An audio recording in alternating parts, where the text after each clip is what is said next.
you represent? These are iron talks. Iron sharpens iron. So does one brother do for another. We here at Equip Manhood want to make one another better. We believe we as men need to make one another better. And my name is Brandon Morel, also known as the Symbol. If you haven't seen any of these, this is part 4 of where we're talking about what you symbolize, what you represent to the world around you. You see, we all have something that we represent. Like if you were to go past the store and you saw it was a green awning, some of you thought Dollar Tree. Some of you thought Starbucks. If you went past and you was kind of scrolling past and you saw some apps and you saw that it was just the image of a camera, you knew what that app was, right? You know different logos when you see them from a distance, even if they're a little bit blurry. I believe in the same way, this is what we do as human beings, as individuals, and particularly as men. There's some men in history, when you hear their story, they automatically bring up grief. They automatically bring up a sense of despair, something, and there's other ones that inspire greatness. What is it that it's gonna be for you? When people say your name, when people remember who it is, who you are, what does that represent? You see, in this part 4 of all of this, I've been talking about 4 things. Yo, what do you represent in your brotherhood, in your friend group, right? This is us speaking as brothers. Like, what do you represent? We've been talking about in our families. What do we represent as brothers, as husbands, right? As sons, what do we represent in our family? In our larger community, whether that be your geographic community or even now with the internet, the global community, which sometimes that's the thing that brings the most pressure. What do you represent? Who are you in the world? Are you confident to walk in what it is that you've been called to walk in? What do you symbolize? Brotherhood, family, community. But first and foremost, for yourself. This is a mirror, right? It's so simple to look at a mirror and, some people avoid mirrors altogether. Some people just afraid to have their reflection shown. I know that when I get a fresh haircut, I like looking in the mirror. I know when I just got a fresh new outfit, not only am I looking in the mirror, but everything, if I walk past a car, I'm looking at my reflection, right? But if I know I'm looking kind of chopped, probably am not gonna look, right?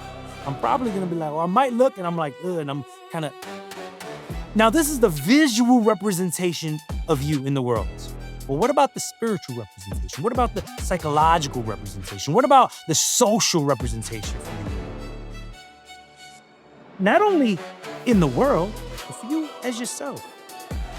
There are many of us that it's easy for us to put on some caricature when we step into the world around us. It's easy. I was at this event one time, and especially in the internet, you can be somebody completely different on the internet. You can even put fake pictures up. You can even, now with the revolution of all types of AI technology, you don't even have to have your own thoughts. You can go into there. They have faceless channels, right? But at the end of the day, whatever you bring to the world, you still got to go back home with. Yeah, maybe you do represent something in your community. But is it a facade? Is it something you're doing because you felt like it was a pressure put on you by the world? Do you feel like maybe it was a pressure put on you by your family? I remember a couple years back, it was my grandfather's birthday. And we were by the pool. They were down in Florida and, family members are around. And me, if you've watched other videos or you know anything about my story, like older brother, older grandchild, I've always held a lot of weight. Right? And I remember, when I was at this party, we're there, and I'm standing on the side by the pool, and I recognize I'm at the quote-unquote adult table.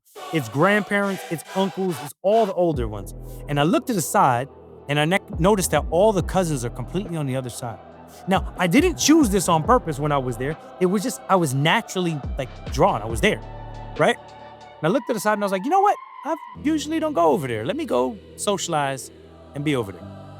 Now, after a few minutes, it was kind of awkward because I kind of forced my way into the situation. It was weird, but I remember reflecting on it afterwards. And I was like, yo, what is that? Why did I think that? Why? And because I'm like, yo, actually, I've always been at the quote unquote adult table. Yeah, there were always these kind of demands and things on me. And yeah, I looked out for my younger sister. And yeah, I looked out for cousins. And yeah, that then went forward into the community I was around. If you go back in these videos, I talked about this brotherhood, this group I was a part of in high school. Yeah, in many ways, I was the leader in that group. I was the one that got people together. Yes. And I don't say that to brag. It just became natural for me. But in this day, where I noticed I was at the adult table, and I noticed the pressures that came from it. And I've always felt pressured about it. But I sat in my own prayer and reflection time and was just like, hey, what is all this? Why all this? And I remember, I don't know where you stand in your relationship with God. I don't know where you stand, but from a Christian worldview, I believe it was the voice of the Holy Spirit. I believe I was convicted. And it was God the Father speaking to me through the Holy Spirit saying, hey, you were never meant to hold that. Maybe for a season, that was a part of your role, but I have more for you, and I need you to find your identity in me first. And I realized over the past couple of years, it's like, yes, all the things around us form us, right? Our family forms us, our community forms us, the music we listen to forms us, the activities we're engaged in form us. But once we look at all those things, we then have to go into our own space and evaluate in the mirror, who am I really? Am I really the person that I have perceived for the rest of the world? Or is it just a front I put on? When you go home, do you feel a sense of peace? When you're alone, are you actually spending time getting wisdom? Are you actually spending time reading? Are you actually spending time doing some level of self-development, whether that be physical health, emotional health, psychological, spiritual health? Or are you just an actor in front of a camera, an actor in front of a community, an actor in front of a family? What do you represent? Like, for real, I want you to write out, what is it that you really want to represent? Yes, a good exercise is think about when you pass away. What do you want them to say about you at your funeral? What do you represent? What do you symbolize to the world around you? Yes, I want you to think about it for you.